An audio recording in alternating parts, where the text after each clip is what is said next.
Hey everyone, so today I'm going to be doing a book review for you, and it is over Frostbite, and it's the second book in the Vampire Academy series, and it's by Rochelle Mead.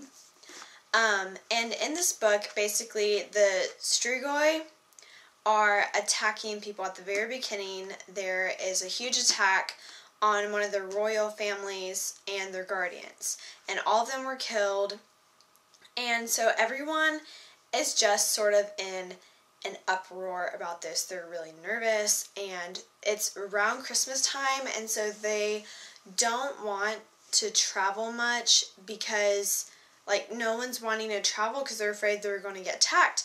And so, basically, the school decides to have everyone in the academy all go to this resort. I don't know where it is. I feel like it's in Colorado because it's a ski resort, but maybe I'm just assuming that. But and so all of the academy invites their families, and they all go to the ski resort. And this is basically where the whole book takes place. So I'm going to get into spoilers now. So if you want to, you can turn this off. I really liked this book. I think the author always does this. I really like the ending of the book, but throughout the middle of the book, it's just a bunch of drama, and I'm not a huge drama queen. Some people, I don't get pleasure reading about people's drama or hearing about it or whatever. But I would rate it a 3 out of 5 just because at the beginning and the middle of the book, I think it's kind of boring, and at the end, it gets really interesting and stuff, and so it was boring, and then it got really exciting at the end, and I just wish the author had more exciting stuff throughout the middle and stuff. But anyway, I would read this book if you read the first one. The series right now is okay. I mean, I'm gonna finish the series because I've already started it, but it's not my favorite, I guess. So yes, I recommend this book. Read it. So I'm gonna get into spoilers now. Okay. First, let's start with this relationship thing. I feel like the whole thing with Mason, if you have read the book, you know the ending and stuff, and it's really sad. But, I just don't know. Throughout the book, I just didn't know who I wanted, Rose to be with, because I felt like Mason was better for her, but I really liked Dimitri so much better than Mason. Because Mason was just kind of one of those tag-along friends, and Dimitri was the really cute guy that Rose wanted to be with, but she's just trying to get over him because he's moved on type thing. Or he seems like he's been moving on. And that's when Tasha comes in. And Tasha, she seems really nice and stuff, and you should respect her, but I don't want her to be with Dimitri. I did not support that at all. I wanted Rose to be with Dimitri, not Tasha. And so that's my opinion on that. And the next thing is her mom. I just don't know what to think about her mom. I feel especially at the ending, you can tell that her mom's kind of gone through a lot of things, and so she just wants Rose to be better than she was and make better decisions than she did. But I felt she was so critical towards Rose throughout the whole entire book. I mean, if that was my mom, I would be so ticked off too. I mean, I would just get so mad over what she's been doing and stuff, and I don't know. But I think at the ending, her and her mom, Rose and her mom, really fixed things, and it ended on a good note, and so I was happy about that. Now, Adrian, oh my gosh, I don't even know, he just seems such a creeper type person, and I think it's really cool how, okay, spoiler alert, so turn off if you don't want to hear this, but I think it's really interesting how Adrian and Liz are both spirit users, and they specialize in spirit. And when Adrian did that dream thing, I just wasn't really sure what was going on, if he was really in her dream. I had a hunch that he was, but then I just wasn't 100% sure, And so I think that was really cool.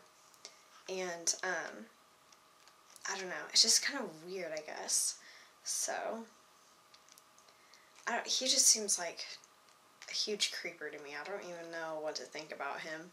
I feel like he's going to have a bigger role later on in the series, though, so I feel like he's really important, and I guess it's a good thing that he's staying at the academy with Liz now, but I just don't know.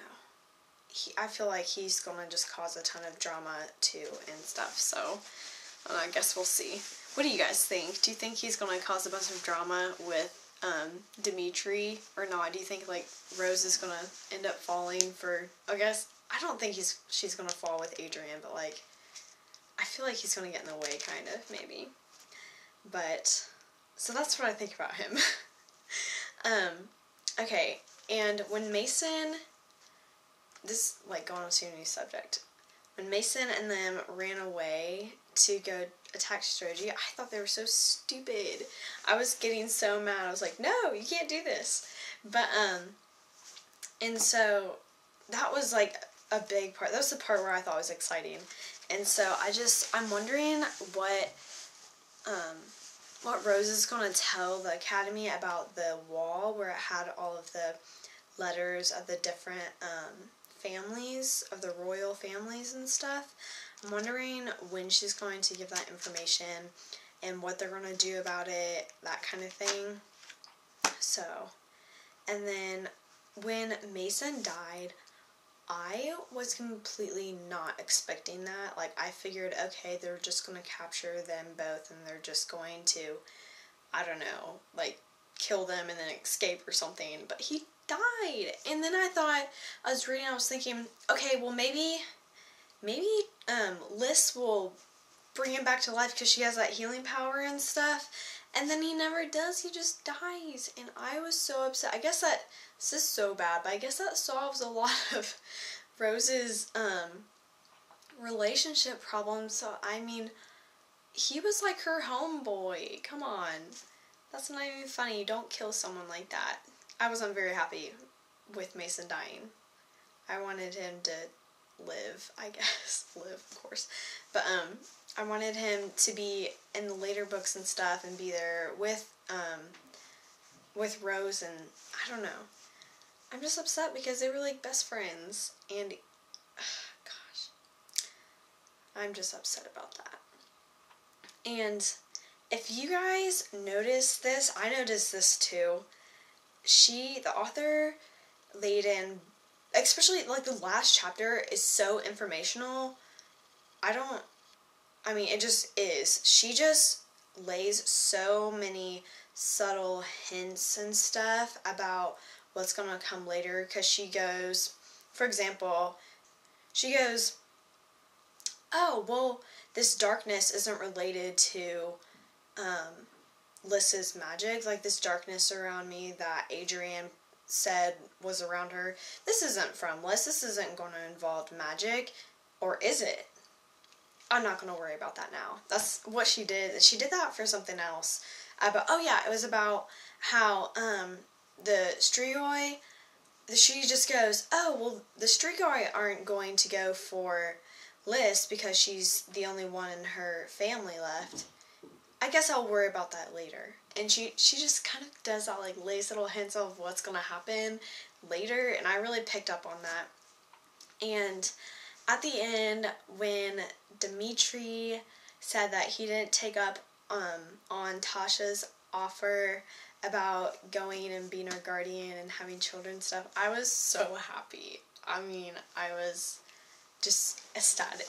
I was really happy because I really wanted Dimitri to stay. So, yeah, that was the last thing I was very happy about. And the author always ends the book on a good note. So, if you like happy endings, like, this is a good book for you to read, because it doesn't really, because you know how sometimes books, like, I know the Divergent series and the Delirium series, the trilogy, they end it on a very intense point. You're like, no, what's next? What's next? What's going to happen?